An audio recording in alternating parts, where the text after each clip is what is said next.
agreeing that the president has.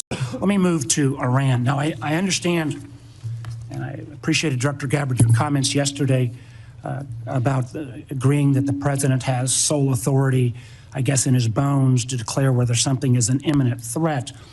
I didn't agree with your friend, Mr. Kent, but I agreed with him yesterday on the fact that there was no imminent threat. I guess what I'm concerned about, one thing is, even in your printed testimony today on page 6, and your last paragraph on page 6, as a result of Operation Midnight Hammer, Iran's nuclear enrichment program was obliterated. There's been no efforts to try to rebuild their enrichment capability. You omitted that paragraph from your oral opening. Was that because the president had said there was an imminent threat 2 weeks? No, sir. I recognize that the time was running long, and I skipped through some of the portions. So you chose to take my oral delivered remarks. You chose to omit the parts that contradict the president. The president continues to say as well that he had no idea, was shocked that the Iranians had moved to take over the Strait of Hormuz. Did you provide any intelligence that would say that it would be that it was not likely that the Iranians would try to move on the strait?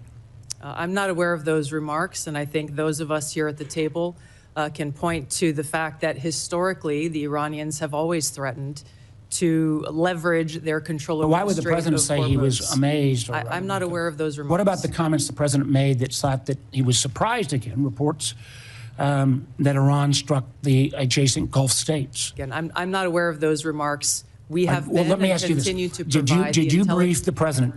Did you brief the president? Did you brief the president if he starts a war of choice that the likely result would be that Iran would strike adjacent Gulf nations and close the Strait of Hormuz? Did you brief him on those two facts that I think have been consistently the assumptions of the intelligence community?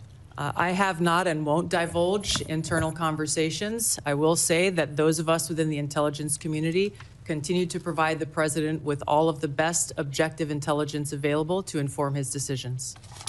I want to ask you, Director Ratcliffe, yesterday the head of the National Counterterrorism Center resigned, saying that Iran did not represent an imminent threat to the United States. Is there anything to indicate that Iran had ceased in its nuclear ambitions or in its desire to continue to build ballistic missiles capable of threatening American troops and allies in the Middle East? Senator, no. In fact, the intelligence reflects the contrary. So you disagree with Mr. Kent? I do. I would think any fair-minded assessment of the situation, even based on open sources, would reflect the danger the regime poses to the United States. Isn't it true they've basically been at war with the West since 1979 during the Iranian Revolution and have American blood on their hands? That's absolutely correct. I think Iran has been a constant threat to the United States for an extended period of time and posed an immediate threat at this time. Thank you, Mr. Chairman. I appreciate that.